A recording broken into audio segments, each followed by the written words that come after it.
नमस्कार। हाल ही में नेपाल की सड़कों पर जो हुआ वो सिर्फ एक देश का संकट नहीं था। आज हम एक ऐसे विश्लेषण को समझने वाले हैं जो इन घटनाओं को डिजिटल स्वतंत्रता की एक ग्लोबल लड़ाई से जोड़ता है। और ये कहानी एक ऐसे पैटर्न का हिस्सा हो सकती है जिसे समझना हम सबके लिए बहुत जरूरी है। चलिए सीधे मुद्दे पर आते हैं। नेपाल में जो हुआ वो सच में चौंकाने वाला था। सोचिए, संसद भवन में आग लगा दी गई है और देश के बड़े बड़े मंत्री अपने परिवारों के साथ हेलीकॉप्टर से भागने पर मजबूर हो गए हैं। सड़कों पर बस अफरा तफरी का माहौल था। तो सवाल यह है कि आखिर इतनी बड़ी उथल-पुथल हुई कैसे? सबसे पहले आइए इस विद्रोह की जड़ को समझते हैं, जिसे जेनजी विद्रोह का नाम दिया जा रहा है।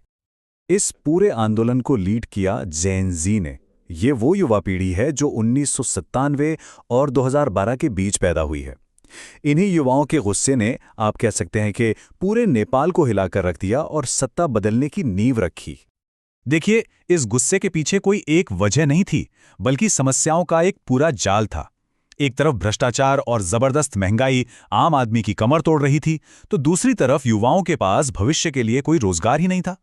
बेसिक चीजें जैसे हेल्थ केयर गायब थीं और सरकार अपनी ही उठापटक में बिजी थी। माहौल ऐसा था कि हताशा अपनी चरम पर थी। लेकिन जिस बात ने आग में घी का काम किया, वो थी देश में बने दो अलग अलग नेपाल की तस्वीर। एक तरफ आम नेपाली युवा थे जो विदेश में काम करने, अपनी फीस भरने के लिए स्ट्रगल करने और यहां तक कि यूक्रेन में रूस के लिए लड़ने को मजबूर थे। और दूसरी तरफ थे नेताओं के बच्चे, जिन्हें नेपो किड्स कहा जाने लगा, जो टिकटॉक और इंस्टाग्राम पर अपनी शानदार पार्टियों, विदेशी यात्राओं और लुई विटॉन जैसे महंगे ब्रांड्स की नुमाइश कर रहे थे। जब लोगों ने इन नेपो किड्स की लग्जरी लाइफ को दिखाने के लिए सोशल मीडिया का इस्तेमाल किया, तो सरकार की प्रतिक्रिया ने हालात और बिगाड़ दिए। उन्होंने भ्रष्टाचार पर लगाम लगाने के बजाय सोशल मीडिया पर ही बैन लगा दिया। मतलब उनका तर्क था कि करप्शन को नहीं, सोशल मीडिया को बैन करो। और फिर वो हुआ जिसने इस विरोध को एक क्रांति में बदल दिया। पुलिस ने शांति से प्रदर्शन कर रहे छात्रों पर, जिनमें स्कूल की वर्दी पहने बच्चे भी शामिल थे, सीधे सिर में गोलियां चलाईं। ये एक ऐसा टर्निंग पॉइंट था जिसके बाद वापसी का कोई रास्ता नहीं था और पूरा देश सरकार के खिलाफ उठ खड़ा हो गया। नेपाल की ये कहानी अपने आप में ही झकझोरने वाली है, लेकिन जिस विश्लेषण को हम देख रहे हैं वो एक बड़ा सवाल खड़ा करता है। क्या ये सब सिर्फ नेपाल के अंदरूनी मामलों का नतीजा था, या फिर ये किसी बहुत बड़े ग्लोबल पैटर्न का हिस्सा है? चलिए इस दावे को थोड़ा और समझते हैं। सोर्स का दावा यह है कि ये कोई इकलौती घटना नहीं है। उनके अनुसार इन आंदोलनों के पीछे पश्चिमी एनजीओज का हाथ है, जैसे कि open society foundation, freedom house और फोर्ड फाउंडेशन। और इनका कथित लक्ष्य उन सरकारों को अस्थिर करना और गिराना है जो पश्चिमी हितों के साथ अलाइन नहीं करती। और इस दावे को मजबूत करने के लिए सोर्स एक हिस्टोरिकल पैटर्न की तरफ इशारा करता है। जैसा कि इस स्लाइड में दिख रहा है, 2000 में सर्बिया की बुलडोजर क्रांति से लेकर हाल ही में पाकिस्तान और बांग्लादेश में हुए सत्ता परिवर्तनों तक, इन सभी घटनाओं को उसी कथित प्लेबुक का हिस्सा बताया गया है, जिसका एक ही मकसद है, सरकारें गिराना। तो सवाल ये उठता है कि इन कथित अस्थिरता अभियानों को अंजाम कैसे दिया जाता है। चलिए अब उन तरीकों और टूल्स पर फोकस करते हैं जिनका इस्तेमाल होता है, जिसमें सोशल मीडिया एक बहुत बड़े हथियार के तौर पर उभरता है। सोर्स के मुताबिक इसके लिए एक 4 स्टेप की प्लेबुक इस्तेमाल होती है। सब कुछ एक नैरेटिव बनाने से शुरू होता है। करप्शन जैसे असली मुद्दों को हवा देकर जनता में गुस्सा पैदा करना।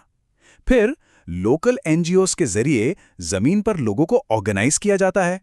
इसके बाद आता है सोशल मीडिया का रोल, जो इस गुस्से को एक आंदोलन में बदल देता है।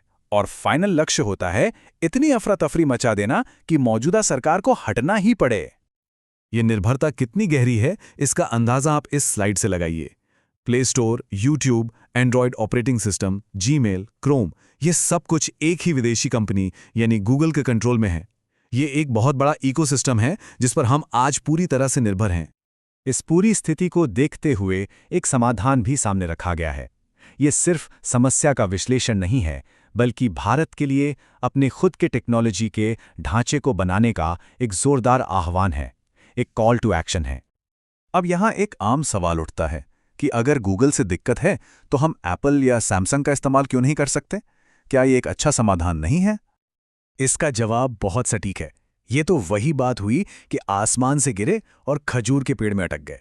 असली समस्या किसी एक कंपनी जैसे गूगल से नहीं है।